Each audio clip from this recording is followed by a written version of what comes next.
ददिंता ददिंता ददिंता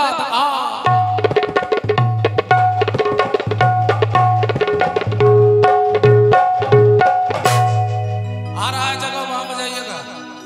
कि हमारा बिसरब ये गीत लिखलिए प्रीति मिश्रा के दिलिए ये सुनल के शिवानी कहल के चाचा गीत हमरो दियो ओकरा दो दिलिए हमरा मोबाइल में रीसेट लाग गेले सब गाना समाप्त भ गेले आई देखो लग कहलिए बउआ है कनी भेज दिया दुइये लाइन सुनबे छी कि हमारा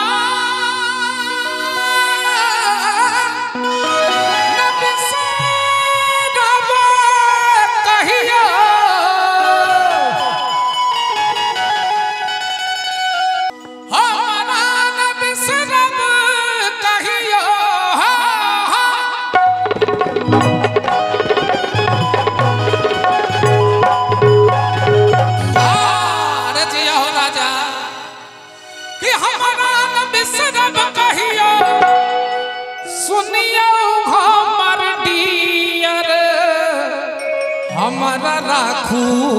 नियर तैयार डाली ले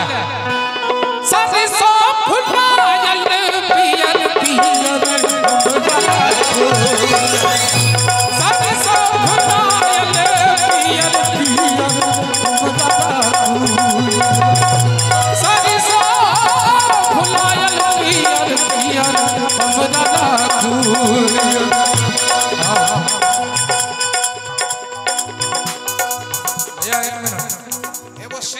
हिंदी में बच्चों के छोटे हाथों को चांद सितारे छूने दो, 4 किताबें पढ़कर ये भी हम जैसे हो जाएंगे। तो हम चाहब जे शिवानी आवे आ 2 लाइन हमरा संगे गावे। शिवानी झा आवे 2 लाइन हमरा संगे गावे। गाना अपना मोबाइल में निकाल लो कि सुनियो हमर डियर हमरा राखू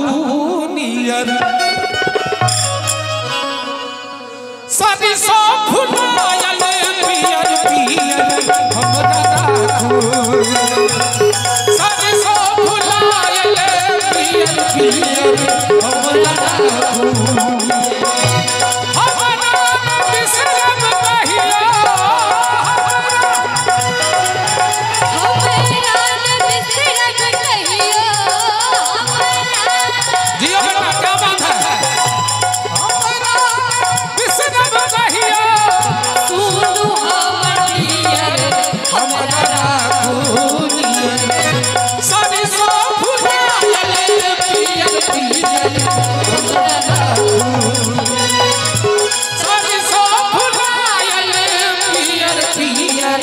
हमरा राखू नियर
छेड़ के त चल गेलो केहन छै छेड़ के त चल गेलो से मारैया ताना हमरा ननदी आ दियर हमरा राखूनिया कने हाथ उठा का ताली के संग सब सो फुलायल दियर दियर हमरा राखूनिया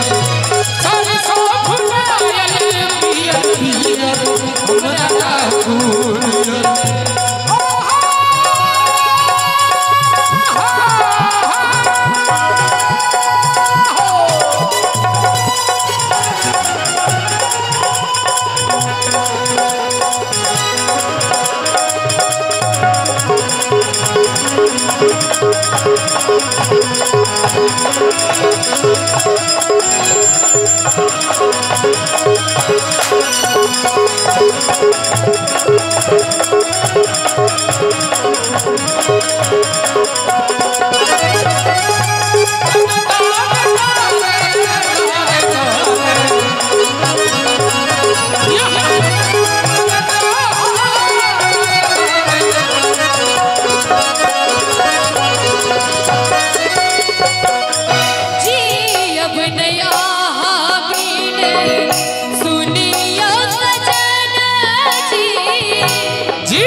अंतिम लाइन से भैया अकबर तड़करा का सब सो फुलायल दियर दियर सब सो फुलायल दियर दियर हमरा राखूनिया सब सो फुलायल दियर दियर हमरा राखूनिया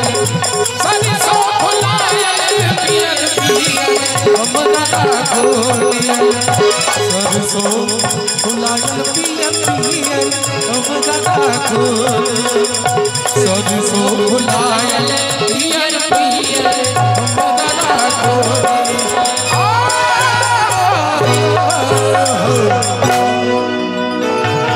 ऐसे बानी हिम्मत कर ले गाओ करी जोरदार ताली से आशीर्वाद दो दियो।